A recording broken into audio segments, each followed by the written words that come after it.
ভাইরা ও মায়েরা, যাবতীয় প্রশংসা আল্লাহর জন্য।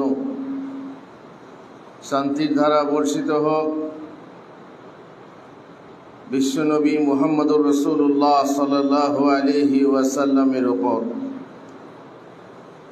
যিনি আমাদের মাঝে ইসলাম এনেছেন, শান্তির পথ বাতলে গেছেন, সামাজিক সাংসারিক শান্তির কথা তিনি আমাদেরকে পথ নির্দেশনা করেছেন তার দিকে। আমরা আলোচনা করছিলাম নারীর অধিকার নিয়ে। ইসলাম নারীকে তার যথার্থ অধিকার দিয়েছে। তার অধিকার স্ত্রী রূপে, কন্যা রূপে অধিকার আছে, সে অধিকার আলাদা। স্ত্রী রূপে অধিকার, সেই অধিকার নিয়ে বলছিলাম প্রথম যে অধিকার সেটা হচ্ছে তাকে বরণ করার, স্ত্রী রূপে ঘরে তোলার সময়ে যে অধিকার দেওয়া হয় সেটা হচ্ছে মোহর। সেটা বাকি রাখলে বলা হয় দেন মোহর। আর দেন মানে হচ্ছে ঋণ। দেন মোহর মানে হচ্ছে ঋণ মোহর। যদি কেউ ঋণ বাকি রাখে তাহলে তাকে পরিশোধ করতে হয়। তেমনি দেন মোহরও যদি কেউ বাকি রাখে তাকে পরিশোধ করতে হয়। এ নয় যে সে আমার ঘরে এসে থাকবে, খাবে, তাকে আবার পরিশোধ করব কি? নিজের মনে নিজে শরীয়ত রচনা করো না, নিজের খেয়াল খুশিতে নিজের পরকালের পথ রচনা করো না। যেভাবে রচনা করা হয়েছে, যেভাবে বলা হয়েছে, সেইভাবে সেই পথে তোমাকে চলতে হবে। মোহর প্রদান অপরিহার্য কর্তব্য। সাধ্যানুযায়ী তা দিতেই হবে। যার যেমন সাধ্য সে তেমন দেবে। দিতে হবে নিজের মালিকানা বা উপার্জিত কোনো জিনিস। মেয়ের বাবার কাছ থেকে চাপ দিয়ে নিয়ে তারই কিছু অংশ মোহর রূপে দিয়ে তাকে বউ করে আনা, আরে পুরুষ, বড় লজ্জার কথা। কাপুরুষ, তোমার জন্য বড় লজ্জার কথা। মাছের তেলে মাছ ভাজবে, শ্বশুরের কাছ থেকে নিয়ে তার মেয়েকে কিছু অংশ দেবে, আর তুমি গর্ব করবে আমি মোহর দিয়েছি। তুমিই তো মোহর নিয়ে এলে, লজ্জা করো। বেটা ছেলে হয়ে বিটে ছেলের মতো তুমি তো মোহর নিয়ে এলে, আর তুমি আবার উল্টে বউ নিয়ে এলে। এটা বড় লজ্জার কথা। মহান আল্লাহর বিধানের বিরোধিতা। আর মহানবী সাল্লাল্লাহু আলাইহি সাল্লাম বলেছেন, ইন্না আহাক্কাশ শুরুতি আন তুফু বিহি মাস্তাহলালতুম বিহিল ফুরুজ।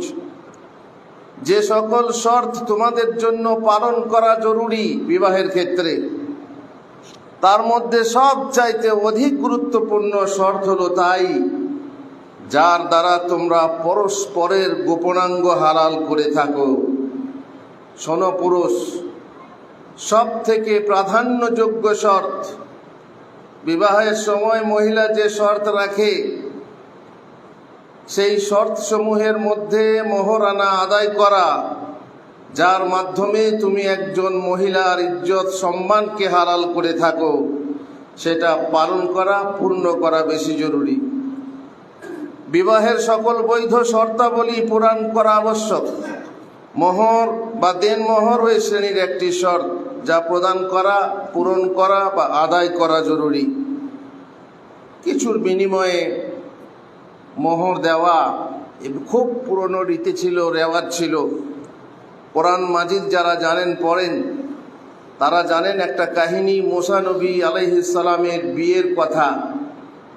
যখন তিনি ফিরাউনের ভয়ে পালিয়ে গিয়েছিলেন, গিয়ে এক জায়গায় একজন নেক লোকের মেয়েদের সাথে দেখা হয়। আর সে নেক লোক বলা হয়, অনেকে শোয়েব নবী বলেছেন, কিন্তু সঠিকভাবে প্রমাণিত নয়। তিনি একজন নেক লোক ছিলেন এবং তার দুটি কন্যা ছিল। তারা ছাগল চড়াতে যেত আর বাবা বৃদ্ধ ছিল। তারপর মুসা নবী দেখলেন যে তারা পেছনে আছে, তাদের ছাগল নিয়ে পানি পান করাচ্ছে রাখালরা। মুসা নবী দেখে তিনি পানি পান করালেন তাদের ছাগলদেরকে। তারপর তারা চলে গেলে তারা বাবাকে গিয়ে বলল, এইরকম একটা পুরুষ দেখলাম যে পুরুষ আমাদের ছাগলকে আগে পানি পান করিয়ে দিয়েছে। ইন্না খায়রা মান ইস্তাআজারতাল কাউইয়ুল আমিন। আব্বা, আপনি যদি তাকে ঘরের রাখাল রেখে নেন, ঘরে কোনো কাজ দিয়ে রেখে নেন, তাহলে আমাদের মনে হয় সেই হবে উত্তম। কাউই মানে শক্তিশালী, দেখলাম আমরা পানি তোলার সময় কত শক্তি। আর আমিন হচ্ছে আমানতদার। আমানতদার কিভাবে বুঝলাম? আমাদের পথে দেখাতে তাকানোতে বুঝলাম লোকটি আমানতদার আছে। আপনি তাকে নিজের বাড়ির লেবার রূপে, চাকর রূপে, রাখাল রূপে যদি রাখেন খুব ভালো হবে। দেখা সাক্ষাৎ হলো। তারা মেয়েরা সেই মুসাকে ডেকে নিয়ে এলো। তারপর বাড়িতে আব্বার সাথে কথা হলো। আব্বা দেখলেন সত্যিই ভালো লোক, চিনতে পারলেন। তারপরে তিনি বিবাহের প্রস্তাব দিলেন। তিনি দুটি মেয়ের মধ্যে যেটিকে পছন্দ তার সঙ্গে বিয়ের প্রস্তাব দিলেন। তিনি বললেন, ইন্নী উরিদু আন উনকিহাকা ইহদা ইবনাতাইয়া হাতাইনি আলা আন তাজুরানি সামানিয়া হিজাজ। আমি আমার এই দুই কন্যার মধ্যে একজনকে তোমার সঙ্গে বিবাহ দিতে চাই, তবে শর্ত আছে। সে শর্ত হচ্ছে তুমি 8 বছর আমার মজুরি খাটবে। এটা কি জি? এটা হচ্ছে মোহর। কত মোহর? 8 বছর আমার মজুরি করবে, আমার ঘরে থাকবে, আমার মজুরি করবে। এইটা হবে আমার মেয়ের মোহর। ফাইন আতমামতা আশরান ফামিন ইনদিক। এরপরে যদি 10 বছর তুমি পূর্ণ করো তবে সে তোমার ইচ্ছা। 10 বছর তুমি থাকতে পারো। আর ওমা উরিদু আন আশুক্কা আলাইকা, আর আমি তোমাকে কষ্ট দিতে চাই না। সাতাজিদুনি ইনশাআল্লাহু মিনাস সালিহিন। ইনশাআল্লাহ তুমি আমাকে সদাচারী পাবে, নেক লোক পাবে। এই বলে মুসা তা মেনে নিলেন, বিবাহের প্রস্তাব মেনে নিলেন। যালিকা বাইনি ওয়া বাইনাকা। মুসা আলাইহিস সালাম বললেন, যালিকা বাইনি ওয়া বাইনাকা আইয়ুমা আজালাইনি কাদাইতু ফালা উদওয়ানা আলাই ওয়াল্লাহু আলা মা নাকুলু ওয়াকিল। আপনারও আমার মধ্যে এই চুক্তিই থাকলো, এই দুটি মেয়াদের কোনো একটি আমি পূর্ণ করলে আমার বিরুদ্ধে কোনো অভিযোগ থাকবে না। আমরা যে বিষয়ে কথা বলছি আল্লাহ তার সাক্ষী। মোহর নির্ধারণ হয়ে গেল। ধারে মোহর থাকবে, দেন মোহর হলো। যেহেতু 8টা বছর সেই মোহর পরিশোধ করতে টাইম লাগবে, সুতরাং এই ছিল আমার মনে হয় মোহরের ইতিহাসে সব থেকে বেশি মোহর। আর মহানবী সাল্লাল্লাহু আলাইহি ওয়াসাল্লাম কোনো স্ত্রী ও কন্যার মোহর 480 দিরহাম, এর অধিক ছিল না। 480 দিরহাম মানে 1428 গ্রাম রূপার মুদ্রা। মা খাদিজা রাদিয়াল্লাহু তাআলা আনহার মোহর ছিল 20টি, 20টি জওয়ান উটনি। মা আয়েশা রাদিয়াল্লাহু তাআলা আনহা বলেন তার মোহর ছিল 500 দিরহাম, অর্থাৎ 1487 বা 87.5 গ্রাম ওজনের রৌপ্য মুদ্রা।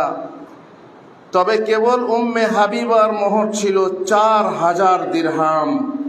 উম্মে হাবিবা বিদেশে ছিলেন, আল্লাহর নবী দেশে ছিলেন। দেশে বিদেশে এইভাবে ওকালতের মাধ্যমে বিবাহ সম্ভব। বিদেশে থাকলেও বিবাহ সম্ভব। আর সেই মোহর তিনি যেহেতু উম্মে হাবিবা নাজাশির কাছে ছিলেন, নাজাশি বাদশাহ সেই মোহর প্রদান করেছিলেন বাদশাহ হয়ে। তার জন্য তার মোহর সব থেকে বেশি ছিল, প্রায় 11,900 গ্রাম রৌপ্য মুদ্রা। কত টাকা হবে? এটা অবশ্য হিসাব করে দেখার দরকার যে রূপার গ্রাম কত। অবশ্য এই মোহর বাদশাহ নাজাশী মহানবী সাল্লাল্লাহু আলাইহি সাল্লামের তরফ থেকে আদায় করেছিলেন। যারা স্ত্রীকে মোহর ফাঁকি দেয়, ধোকা দেয়, মিছি বাঁধে, আদায় করার নিয়ত না রাখে, আদার করার নিয়ত না রাখে, তারা এক শ্রেণীর ব্যভিচারী। মোহর তো দিতে হবে না, চালাক বুড়াই পাশ থেকে শিখিয়ে দেয়, চাচাতো ভাই শিখিয়ে দেয়, আরে যা বানছে বান্ধবকে দিতে হয় নাকি, এ কেউ দেয় না, দিতে হবে না, কেউ দেয় না, দিতে হবে না।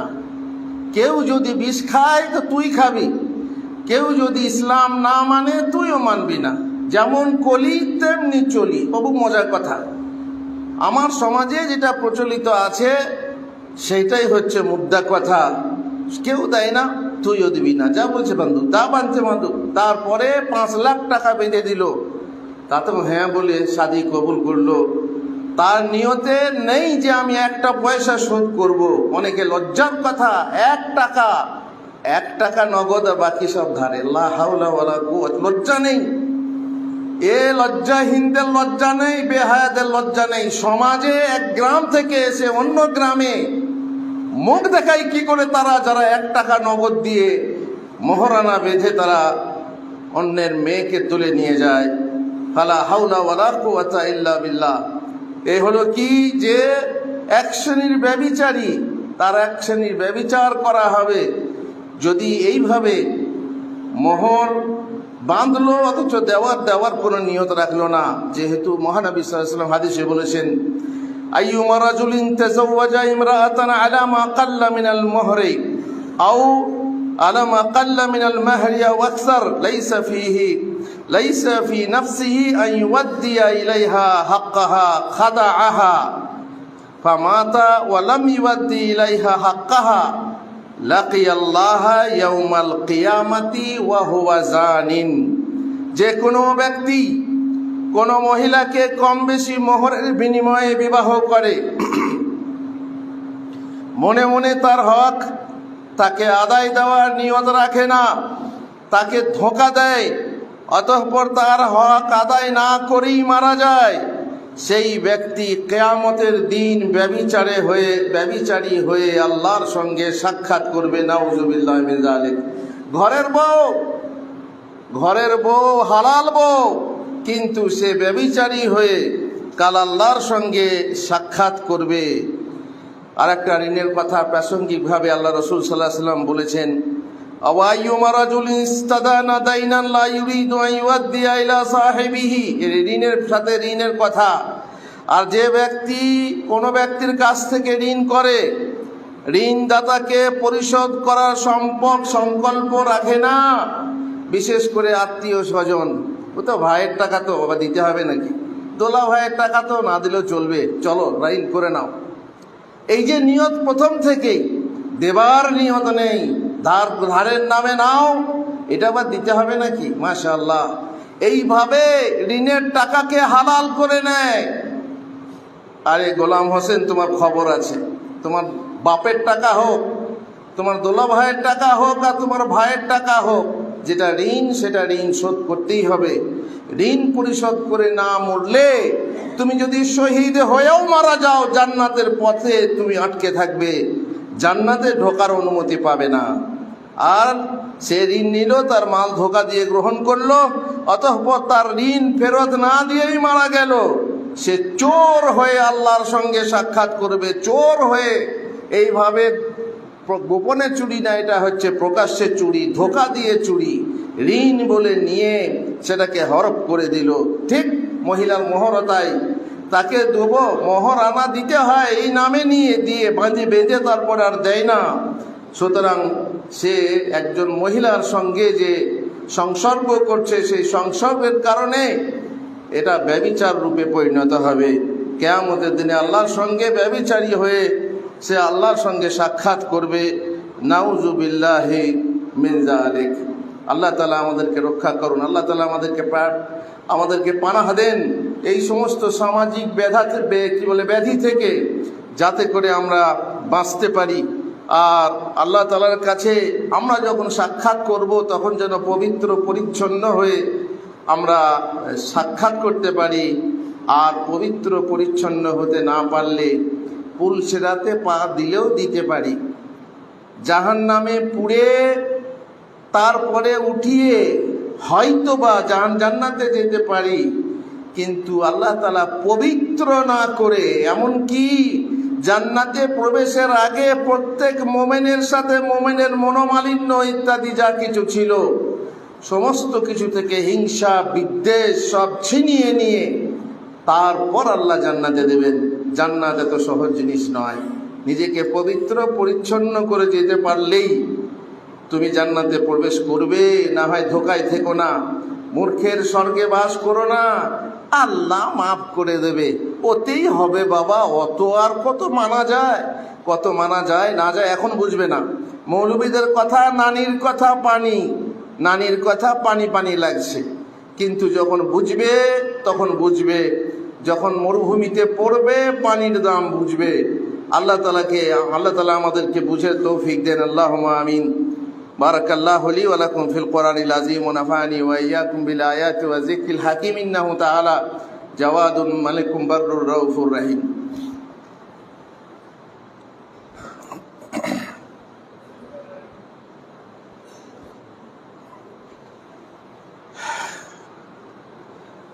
আলহামদুলিল্লাহ রাব্বিল আলামিন ওয়াসসালাতু ওয়াসসালামু আলা রাসূলিহিল কারীম ওয়া আলা আলিহি ওয়া সাহবিহি আজমাইন। বলছিলাম মোহর এবং স্ত্রীর মোহর তোমার ঘাড়ে দেন। মোহর তোমার ঘাড়ে হচ্ছে এক প্রকার দেন বা ঋণ, সেটা হচ্ছে পরিশুদ্ধ প্রদেয়, সেটা ফেরতযোগ্য, সেটা তাকে দিতে হবে, দিতে হবে না এই নয়। তবে একটা ফাঁক আল্লাহ তাআলা রেখে দিয়েছেন, সেটা হচ্ছে কি, তোমাদের মধ্যে যদি ভালোবাসার সাথে তুমি দিতে না পারো আর সেই ক্ষেত্রে তোমার স্ত্রীর কাছে ক্ষমা চাও, কিংবা স্ত্রী নিজের পক্ষ থেকে সন্তুষ্ট চিত্তে বলে, ওগো তোমার বড় কষ্ট হবে, ঠিক আছে দিতে হবে না। মাফটা যদি আন্তরিকভাবে হয় তাহলে মাফ হবে, আর না হয় যদি জোর করে মাপ চাওয়া হয়, চাপ দিয়ে মাপ চাওয়া হয়। চাপ দিয়ে হয় কখন? যখন বাসর রাতে তুমি বলবে তোমার গায়ে হাত দেওয়া হবে না, মোহরটা মাফ না করলে তুমি মোহরটা মাফ করে দেবে কি বলো, তাহলে তোমার গায়ে হাত দেবো, নাহলে হবে না। এই যে চাপের মুখে মাফ করানো। আর একটা চাপ, যখন স্বামী নিথর দেহে পরিণত হয়, মারা যায়, মারা গিয়ে যখন কাফন পরে বা কাফনের পরানোর আগে শুইয়ে দেওয়া হয়, তখন স্ত্রীকে লাল পেরে সাদা শাড়ি পরিয়ে দাঁড় করিয়ে গোসল করিয়ে দাঁড় করিয়ে তাকে বলা হয়, ওগো অমুকের মা, তুমি তোমার স্বামীর মোহর মাফ করে দাও।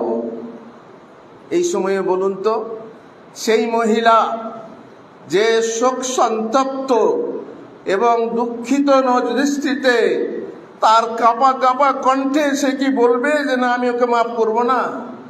হৃদয়ের কোনো জায়গায় তার হয়তো চাহিদা থেকে যাবে যে আমার সেই টাকাটা পেলে আমি বহুবার চেয়েছি, আমার কাজ হতো, সে আমাকে সন্তুষ্ট করতে পারেনি তার দাম্পত্য জীবনে, আমি যদি টাকাটা পেতাম তো আমি এই করতাম।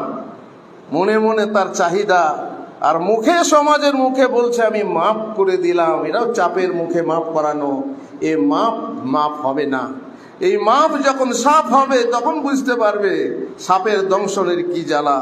সুতরাং মোহর দিয়ে দাও, কাপুরুষের মতো কাজ করো না। নগদ মোহর দিয়ে বিয়ে করো, যদি তা না পারো ধার রাখো, কিন্তু পরিশোধ করার চিন্তা করো, পরিশোধ করার চেষ্টা রাখো। আল্লাহ তাআলার কাছে সাহায্য চাও, স্ত্রীর মোহরানা তাকে বুঝিয়ে দাও। যদি না পারো তো সেই টাকা পরিমাণ জমি লিখে দাও। এমনি স্ত্রীর নামে জমি দেওয়া, জায়গা দেওয়া, ঘর লিখে দেওয়া জায়েজ না, এমনি জায়েজ না, যতই ভালোবাসো। কিন্তু কোনো কিছুর বিনিময়ে, যেমন মোহর, 5 লাখ টাকা মোহর বেঁধেছো, তার বিনিময়ে তাকে বুঝিয়ে দাও যে আমি এত টাকা মোহর বেঁধেছিলাম, তুমি জানো, তার জন্য তোমাকে এত কাঠা জমি আমি লিখে দিচ্ছি, কি তোমার বাড়িটা এক অংশ লিখে দিচ্ছি, যাতে করে তোমার বাড়ি হিসাবে তোমার একটা দাব থাকে। বাকি এমনি লিখে দেওয়া যাবে না। কোনো ওয়ারিসের নামে সম্পত্তি উইল করা যাবে না, সেই স্ত্রী হোক বা মেয়ে হোক বা অন্য কেউ হোক। সুতরাং মোহরানা দিতেই হবে, এটা আমরা বলতে চাচ্ছি। এমনকি কোনো অনিবার্য কারণে স্ত্রীকে তালাক দিলে অথবা তালাক দিতে বাধ্য করলে, অনেকে তালাক দেয় না কেন? নিজে ফাঁকে থাকবে। এমন কিছু কাজ করে যে স্ত্রী তালাক নিতে বাধ্য হয়, এমন ব্যবহার শুরু করে তখন তালাক নিতে বাধ্য হয়। এমন কিল লাগায়, তখন মেয়েটা বলে, ওগো তুমি কি আমাকে আর ভাত দেবে না? তখন বলে, একটু ভাত দেবো তোকে, বুঝতে পারছিস না? তোর কিলে বুঝতে পারছিস না? এমনি সরাসরি বলবে না তোকে ভাত দেব না বা তালাক দিলাম, বরং বলবে, বুঝিয়ে দেবে যে আমি ভাত দেবো না দেবো আমার কিলে বুঝতে পারছিস না। মানে এমন ব্যবহার করবে যে তাকে তালাক নিতে বাধ্য করবে, নিজে কিন্তু তালাক দেবে না। কেন? পরে যাতে কেস না হয়ে যায়। বহু রকম কেস, আজকাল মেয়েরাও কম নয় আর মেয়ের বাড়ির লোকেরাও কম না, তারা বধূ নির্যাতন কেস দিয়ে দেবে, যেটা নয় সেটা কেস দিয়ে দেবে, যাতে করে হয়রানি করা হয়, খোরপোশের কেস দিয়ে দেবে, বহু রকম সমস্যা আছে। সেই ঝামেলা থেকে বাঁচতে মোহরটা ক্লিয়ার করে রাখো, যাতে করে তোমার এই কেসে ফেসে তোমার সর্বস্ব হারিয়ে না যায়, মান সম্মান হারিয়ে না যায়, সেটাকে ক্লিয়ার করে রাখো। আল্লাহ বলছেন বিধান, বলছেন ওয়াইন আরাদতুম ইস্তিবদালা যাওজিম মাকানা যাওজিন ওয়া আতাইতুম ইহদাহুন্না কিনতারান ফালা তাখুযু মিনহু শাইআ। যদি এক স্ত্রীর স্থলে অন্য স্ত্রী গ্রহণ করা স্থির করো, যদি কোনো কারণে চেঞ্জ করতে হয় যে এটা আমার সাথে হলো না, চললো না, আরেকটা স্ত্রী আমি গ্রহণ করব, আর তাকে তালাক দিয়ে ফেললে, তাদের একজনকে প্রচুর অর্থ দিয়েছো, অনেক টাকা দিয়েছো, অনেক অলংকার দিয়েছো, তো সেই সময় যদি তাকে তালাক দাও তবুও তা থেকে কিছুই গ্রহণ করো না। তুমি যেটা দিয়েছো, মোহর স্বরূপ দিয়েছো, সেটাকে তুমি গ্রহণ করো না। তোমরা কি মিথ্যা অপবাদ, ফালা তাখুযু মিনহু শাইআ তাখুযুনাহু বুহতানা ওয়া ইসমান মুবিনা, তোমরা কি মিথ্যা অপবাদ এবং প্রকাশ্য পাপাচরণ দ্বারা গ্রহণ করবে? খবরদার, এখানে মিথ্যা অপবাদ থাকতে পারে, পাপাচারণ থাকতে পারে। তুমি তার সঙ্গে ঘর সংসার করেছো, আল্লাহ বলছেন তাহলে কি রূপে তোমরা তা গ্রহণ করবে? ওয়া কাইফা তাখুযুনাহু ওয়া কাদ আফদা বা'দুকুম ইলা বা'দ ওয়া আখাযনা মিনকুম মিসাকান গালিযা, কি রূপে তোমরা তা গ্রহণ করবে? যা দিয়েছো তা গ্রহণ করে নেবে কেন? আমার এটা ফেলে দাও, সেটা ফেলে দাও কেন? যখন তোমরা পরস্পর সহবাস করেছো, যখন তোমরা পরস্পর সংসর্গ করেছো এবং তারা তোমাদের নিকট থেকে দৃঢ় প্রতিশ্রুতি নিয়েছে যে ভালোভাবে রাখো আর না হয় ভালোভাবে ছাড়ো, প্রতিশ্রুতি গ্রহণ করে তুমি তার সঙ্গে বাস করলে, তারপর তাকে মোহর দিলে, তারপরে ইচ্ছা হলো চেঞ্জ করব, তাকে বাধ্য করলে, হ্যাঁ, তোমার যদি দোষ না থাকে, তুমি বুঝতে পারলে যে মেয়ে অন্য কাউকে চায়, আমাকে চায় না, দোষ না থাকে, তাকে বলতে হবে খোলা নিতে। খোলা তালাকের একটা সিস্টেম আছে যে আমার মোহর ফেরত দাও, তুমি তালাক নিয়ে নাও, মোহর ফেরত নিয়ে এক তালাক দেবে, সে সিস্টেম আছে, সেটা আলাদা কথা। কিন্তু এটা অন্য বিষয় যে তুমি যা দিয়েছো তা ফেরত নিও না। অনেক স্বামী আছে বগল বাজায় যে আমি কি পেলাম, আমি যা পেয়েছি সব তো ঠিক আছে। স্ত্রী বলে, স্ত্রীর বাড়ির লোক বলে, আমরা খাট দিয়েছি, পালং দিয়েছি, এই দিয়েছি, ওই দিয়েছি, বলি এ তো হয়ে গেছে। এগুলো কেন? না মেয়ে খারাপ আর খাট পালং খারাপ নয়। মেয়ে তোমার পছন্দ হলো না, তার খাট পালংটা পছন্দ হয়ে থাকলো। এই যে লোভী শাশুড়ি, লোভী শ্বশুর আর লোভী তার ছেলে, এই যে এইভাবে কি ভাবে, আল্লাহ তাআলা বলছেন এই আল্লাযীনা আমানু লা তাকুলু আমওয়ালাকুম বিল বাতিল, বাতিল অন্যায় অভাবে, অন্যায় পদ্ধতিতে তোমরা একে অপরের মাল হরণ করো না। আল্লাহ তাআলা আমাদেরকে বলছেন যে মেয়েকে তুমি তালাক দিয়েছো, তাকে যদি মোহর দিয়ে থেকেছো তাহলে তা ফিরিয়ে নিও না, কারণ তোমরা বাস করেছো, সহাবস্থান করেছো, একে অপরে উপকৃত হয়েছো, অতএব তা নিও না। আল্লাহ তাআলা অন্য এক জায়গায় বলছেন ওয়াইন তাল্লাকতুমুহুন্না মিন ক্বাবলি আন তামাসসুহুন্না ওয়া ক্বাদ ফারাযতুম লাহুন্না ফারিযা ফানিসফু মা ফারাযতুম, যদি স্পর্শ করার পূর্বে স্ত্রীকে তালাক দাও অথচ মোহর পূর্বেই ধার্য করে থাকো, তাহলে নির্দিষ্ট মোহরের অর্ধেক আদায় করতে হবে। স্পর্শ হয়নি তবু, স্পর্শ করনি তবুও অর্ধেক দিতে হবে। কিন্তু যদি স্ত্রী অথবা যার হাতে বিবাহ বন্ধন সে যদি মাফ করে দেয় তাহলে স্বতন্ত্র কথা। অবশ্য তোমাদের মাফ করে দেওয়াই আত্মসংযমের নিকটতর, তাকওয়ার নিকটতর। তোমরা নিজেদের মধ্যে সহানুভূতি ও মর্যাদার কথা বিস্মিত হইও না, নিশ্চয়ই তোমরা যা করো আল্লাহ তা সম্যক দ্রষ্টা। মহানবী সাল্লাল্লাহু আলাইহি সাল্লাম বলেন, আল্লাহর নিকট সবচাইতে বড় পাপিষ্ঠ সেই ব্যক্তি যে কোনো মহিলাকে বিবাহ করে অতঃপর তার নিকট থেকে মজা লুটে নিয়ে তাকে তালাক দেয় এবং তার মোহরও আত্মসাৎ করে। দ্বিতীয় হলো সেই ব্যক্তি যে কোনো লোককে মজুর খাটায় অতঃপর তার মজুরি আত্মসাৎ করে। এবং তৃতীয় হলো সেই ব্যক্তি যে খামখা পশু হত্যা করে। এরা হচ্ছে আল্লাহর নিকটে সবচেয়ে বড় পাপিষ্ঠ ব্যক্তি। বলা বাহুল্য, আল্লাহর এই বিধানকে অমান্য করার জন্য কত সংসারে আগুন লাগছে, কত মা বোন আত্মহত্যা করছে, কত বধূকে পরিকল্পিত রূপে খুন করা হচ্ছে, কত বধূকে শ্বশুর বাড়িতে লাঞ্ছনা ও গঞ্জনার ভাত খেতে হচ্ছে। দেওয়ার জায়গায় নেওয়ার প্রবণতা মানুষকে অর্থ লোলুপ ও খুনি করে তুলছে। এর হিসাব কি দিতে হবে না ওই লুটেরা ও খুনেরাদেরকে? দেওয়ার জায়গায় নেওয়ার এই যে প্রথা, তার কবল থেকে বাঁচার জন্য কত মাতা পিতা কন্যা সন্তান হত্যা করছে। আগে জাহিলি যুগে জন্মের পর হত্যা করত, জানার উপায় ছিল না বলে, কিন্তু বর্তমানে জানার উপায় বেরিয়েছে, জানার পরে নামিয়ে দিচ্ছে, ভ্রূণ হত্যা করছে। কত শত কন্যা ভ্রূণ মায়ের গর্ভে নষ্ট হয়ে যাচ্ছে। লঙ্ঘিত হচ্ছে নারী অধিকার, মানবতা অধিকার। নারীদের অধিকার কেবল পুরুষরা নয়, নারীরা নিজেও লঙ্ঘন করে চলেছে সমানে। নারী শাশুড়ি হয়ে পণ ও যৌতুকের দায়ে বউকে জ্বালাতন করে তার অধিকার নষ্ট করছে, আর মা হয়ে নিজের পেটে কন্যা ভ্রূণ নষ্ট করছে। যা হয়ে বধূ নির্যাতনে সমানে অংশগ্রহণ করছে।